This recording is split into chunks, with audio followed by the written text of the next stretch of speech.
In my opinion, what makes Clair Obscur Expedition 33 such an amazing game? Well, there are so many things that done right in this game, right? We can go over all of them, like the music, the visuals, the voice lines, the visual effects, the animations, the beautifully designed map and the areas. There are many more things, they're just done right. But one of the things that really stood out for me the most, well, is the combat. Now the game blends basically turn-based combat with active input, what the developer mentioned as proactive turn-based combat. So the combat is turn-based, but it includes timed button presses for attacking and defending. But the emphasis is on actually dodging and parrying. So you can find other similar games like that, like in Super Mario RPG, Chrono Cross. So basically it's not something completely new. Same goes to the ability to break the enemy's break gauge, and this is, again, there are other games that does that, including like Persona 5, Octopus Traveler, and of course many other action RPG games like, for example, Elden Ring and many others. Now, although in this game there isn't anything, which I actually felt that I really want that, to be able to combine attacks from several party members into a single one. This is something that I really wanted, although here you have different buffs that you can use, but you really don't have this combine the three together to create a really special unique attack. So in this aspect, I think it's actually a missed opportunity, because I did like their kind of a party member roles, because each one has their own unique abilities. Anyway, it's something that I still want, but who knows, maybe in a DLC. There's also the combat camera angles and the presentation. It's kind of a fix, but there are some dramatic camera angles and visual flair during combat. This is, of course, inspired games like, for example, Persona 5, for example, Final Fantasy. And although there aren't strict classes in this game, basically there are party members and their unique abilities that define actually what you probably would use them for. And this, of course, has fundamental elements for many other traditional JRPGs that emphasize on party composition and character synergy in order to make you stronger in combat. Now, the developers themselves also mentioned that they got inspired by Sekiro: Shadows Die Twice, a game that I actually finished a few weeks ago, and I really enjoyed that. There's something so satisfying when you have timed parry. I just can't explain. Again, if you play Sekiro, you know exactly what I mean. But in Sekiro Shadows Die Twice, it's actually tailored toward that specific mechanic. It's not like Elden Ring, when it's a side thing and very, very, rewarding, but also very hard to execute. Here, it's much easier to execute. And there's also difficulty option where you reduce the difficulty, the parry becomes much easier. And I'm pretty sure there are people who play this who will love turn-based game, but come to this game and find it pretty hard. But just so you know, there are lots of ways to actually overcome challenges here and become very powerful relatively very early on. But nonetheless, it's not about, alright, if I can finish one thing in one try. The thing is that I actually lowered my damage because I actually wanted the game to be more challenging, because I had more fun like that. So basically I created my own fun. And because the game is open, you can always come back at any certain point and just finish these enemies, when you are much, much stronger, even one-shot all these enemies. Now, when I'm saying that they brought lots of diversity of different mechanics from other popular genres, those who actually proven themselves to work well in games, and those who people love for these specific reasons. Something that gives the game both the harmony of using many different mechanics, but also really good flow. A combat that doesn't become boring and keep you always engaged in it. But because it's turn-based, it does have its breather moments. So it's not like super, super intensive compared to if you play like a Souls game, for example, where there's always constant pressure and you can't let down. If you let go for even a single moment, you can just get destroyed. Also, they make sure that, there are some more complicated combos here, but usually they follow by simple ones and some harder ones, and they're not really hard to remember. Like in Souls game, for example, we have some really tough combination and the mix and match, and the easing animation is much harder. There's no even slow motion effect or something to, give you the edge or make it easy for you. And it's very hard to remember sometimes everything. So sometimes when you fight here, you're going to remember even if you don't want to remember.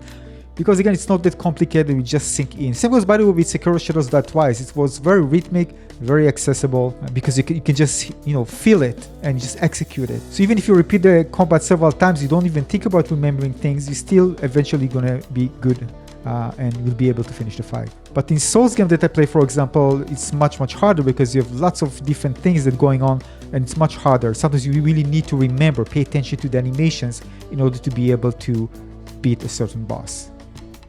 But I can tell you at the same time that's because it's open, again, you can actually make it much easier for you. By the way, it's kind of similar to Elden Ring, where you can just explore the world, become stronger, and then come back and do whatever you want with the bosses. You have much more knowledge, higher level, you have better weapons, in this case also better Pictos and better Luminas that you can change Pictos to, and create some very powerful builds. So this also makes the combat much more accessible to players, because they know they can just continue playing and become strong and go back and finish these bosses anytime they want.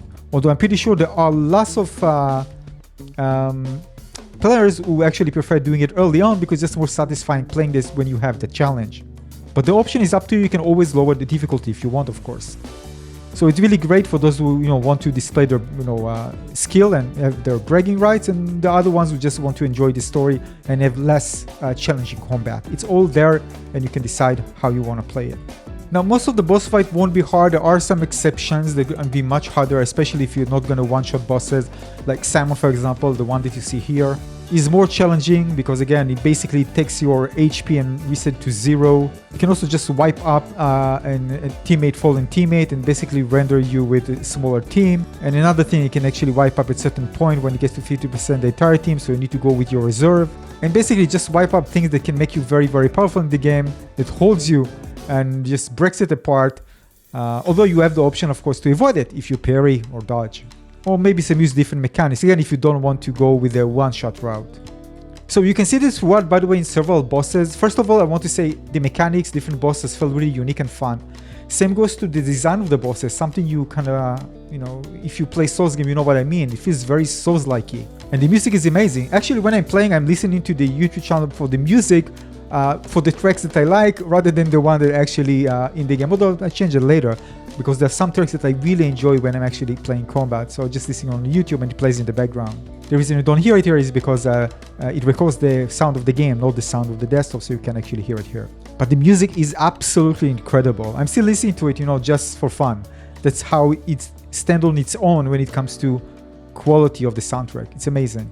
Also, the UI is amazing. Look at that, like kind of painting, it's just beautiful. Everything when it comes to color palette, the contrast, the atmosphere, the ability to really portray certain emotions through the art itself is just incredible. So when everything comes in harmony together, both the art, the sound effects, the pace of the combat, the amazing animation that the game has, the over-the-top moments, and of course the lower ones once you're able to miss or fail. The characters, when they speak, when they execute the move and talk with each other.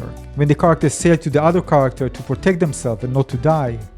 When you execute certain moves and everything changes for your character. Just beautiful to watch. It feels like you give a painter to design a game and that's the result. Now also each character has their own unique mechanics. Completely different mechanics, which is super fun to play. Sometimes you need to learn a bit to master it. And there are tons of different passive that you can find that allows you to create amazing builds, which players still spending countless of hours trying to find really powerful and fun builds to play. And there's just endless options out there.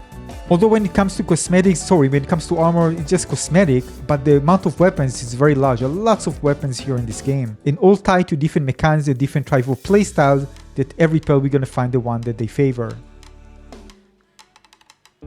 Also, if you can see in UI, that you can easily see what the options are. You can miss it, you can forget it. By the way, same goes to the sound cues and visual cues for the attacks. I can even sometimes just parry without actually watching. Sometimes just watch a YouTube video, on the way and just, parry at the right time because I can just hear it. Actually, the sound helps me more than actually what I see on the screen. It's just that good. But both of them were designed to really give players the ability to understand and feel what's going on and react in time. I also want to say that the camera angles for the combats they are fixed. You can really rotate things here, but the way they actually close in, go back, give you a more top-down angle, everything just made so it feels great, both in terms of complementing the UI and give you a kind of more dramatic feeling, and both seeing the boss and your characters are just brilliantly done. You can also see the background in this particular one is amazing, but same goes to other fights. Basically, if you fight in certain areas, it's going to change the background to something that resembles the area that you are actually fighting in. I mean, not exactly the same spot, but similar. But because of that, again, each combat feels very photogenic. One thing that was lacking for me quite a lot is the facial expression animations. It was actually bothering me. This is something that I don't know if they're going to improve in the future, but it felt lacking. So well, what can I tell you? It's just so beautifully designed all across the board when it comes to combat. And I'm not taking away from anything else. I'm just talking about combat here. So there's so many things going well for this game, right? It's a turn-based strategy with active, proactive gameplay. There's, it was real time. There's satisfying time hit for defenses. There's strategic break and stun system. There's a powerful and visually impressive gradient attacks, which is very, very powerful attacks that once you kind of ultimate attack that you can execute. And you can unlock them as you progress with your characters and level your relationship with them. Each character has 3 of them. There's lots of depth with character builds, with the pictures, luminas, and different upgrades. There's a challenging difficulty and of course the ability to go to New Game Plus. There are lots of items, loot, and of course progression. There's a great depth here when it comes to strategic party composition and synergies. And even if you take everything together and wrap it up with an evocative visual presentation and amazing visual camera angles and directing of the combat, well, that's the result. But I think many of you will agree that what makes the combat in Clair Obscur Expedition 33 so uniquely engaging and intensely rewarding is its brilliant fusion of classic turn-based strategy with dynamic real-time action. It's a system where mastering timed parries and dodges isn't just a defensive option, but a vital part of your offensive and strategic flow. This leads to very powerful counters and different synergies, basically keeping every encounter visceral and exciting. The combat system is so innovative that it transforms traditional JRPGs battles into a cinematic dance of skill and precision, demanding active participation beyond just menu selection. The deep character synergies and flexible build options further enhance the tactical depth, ensuring that overcoming the game's challenging boss fights, especially if you play at the hardest difficulty, will feel incredibly satisfying. So if you combine everything together, they really nail the combat in ways that not many other games were able to do. Your thoughts in the comment section below. Thanks for watching.